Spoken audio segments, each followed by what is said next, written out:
Hey hello guys, welcome back to my YouTube channel. তো তোমরা সবাই কেমন আছো? আশা করি খুব ভালো আছো, আর আমিও খুব ভালো আছি।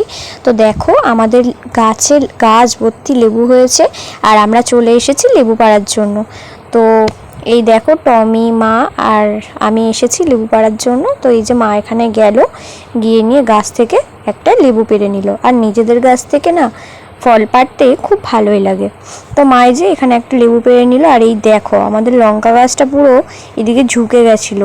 তো মা এখানে একটুখানি গাছটাকে সোজা করে দিচ্ছিল। আর এই দেখো, গাছে কত সুন্দর ফুল আর লঙ্কা হয়েছে। গাছ ভর্তি লঙ্কা হয়েছে গাইস, দেখতেই যেন অনেক সুন্দর লাগছে, নিজেদের গাছ বলে কথা।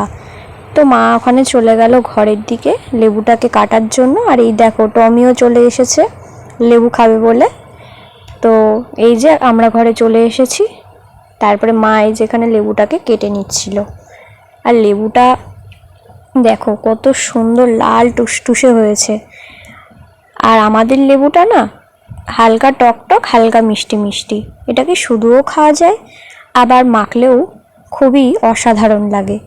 তারপরে মা এই লেবুটাকে কেটে নিচ্ছিল সুন্দর করে। তারপরে মা ভালো করে এই লেবুটাকে ছাড়াচ্ছিল, আর আমি পাশে বসে মার সাথে গল্প করছিলাম আর ভিডিও করছিলাম তোমাদের সবার সাথে শেয়ার করব বলে। তারপরে মা সুন্দর করে লেবুটাকে ছাড়িয়ে নিচ্ছিল। আর তোমাদের কাদের বাতাবি লেবু মাখা খেতে খুবই ভালো লাগে অবশ্যই কিন্তু কমেন্টে জানাতে ভুলবে না। আমার কিন্তু বাতাবি লেবু মাখা খেতে অনেক ভালো লাগে, আর আমার সব রকম মাখা খেতেই ভালো লাগে, সব রকম ফলের মাখা খেতেই ভালো লাগে। দেখো, লেবুটা ছাড়ানো কমপ্লিট হয়ে গেছে, আর থালাতে সাজানোর পর কত সুন্দর লাগছে দেখতে। তারপরে মা আর দেরি না করে লেবুটাকে ছাড়াতে বসে গেল। তো মা এখানে সুন্দর করে লেবুটাকে ছাড়িয়ে নিচ্ছিল। আর দেখো, লেবুটা কত সুন্দর টুসটুসে হয়েছে। আর এটা কিন্তু আমরা কাঁচা লেবু পেরেছি, তাই দেখো কত সুন্দর কালার হয়েছে। আর যদি আমরা পুরো একটা হলুদ লেবু পারতাম পাকা, তো কালারটা আরো বেশি সুন্দর থাকতো। তারপরে মা এখানে সুন্দর করে লেবুগুলোকে ছাড়িয়ে নিচ্ছিল, আর আমি পাশে বসে বসে ভিডিও করছিলাম।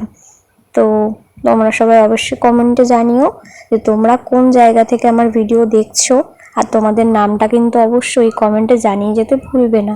তারপরে মা এটা ভালো করে সুন্দর করে ছাড়াচ্ছিল, আর আমার তো দেখে খুবই লোভ লাগছিল। তো আমি ভাবলাম যে থালা থেকে একটুখানি খেয়ে নিই। মা কষ্ট করে ছাড়াচ্ছে, আর আমি এখান থেকে নিয়ে নিয়ে খেতে রয়েছি। তো যাই হোক, তারপরে অলমোস্ট আমাদের ছাড়ানো ডান। এইবারে লেবুটাকে আমরা মাখা করব। তো মা গেছিল লেবু মাখা করার জন্য সব জিনিসপত্র আনতে। তো চলো লেবুটাকে এবার মাখা যাক। তারপরে আমরা এবার লেবুটাকে মেখে নেব। মা গিয়ে দুটো লঙ্কা নিয়ে এসেছিল লেবু মাখার জন্য। আর এই লঙ্কাগুলোতে না খুব ঝাল, একটা দুটো দিলেই না বহুত ঝাল হয়ে যায়, তাই আমরা অল্প করে দুটো লঙ্কা দিয়েছি, আর একটু পরিমাণ মতন লবণ দিয়ে দিয়েছি, আর দিয়ে দিচ্ছি একটু পরিমাণ মতন চিনি। তোমরা চাইলে এটাতে শুকনো লঙ্কার ব্যবহার করতে পারো, শুকনো লঙ্কার গুঁড়োর ব্যবহারও করতে পারো। আর এটার মধ্যে যদি লেবু পাতা দিয়ে মেখে নাও তাহলেও কিন্তু অনেক টেস্ট লাগবে, আর গন্ধ সুন্দর হবে। তো আমরা এখানে লেবু পাতাটা অ্যাভয়েড করেছি, কারণ আমাদের ঘরের পেছনে রয়েছে লেবু পাতা, কিন্তু ঘরের পেছনটা অনেকটাই জঙ্গল টাইপের হয়ে গেছে, পরিষ্কার করা হয়নি, সে কারণে আর নিয়ে আসলাম না। তো যাই হোক, সুন্দর করে এখানে মাখাটা আমাদের অলমোস্ট ডান হয়েই গেছে। মা এখানে সুন্দর করে মেখে নিচ্ছিল।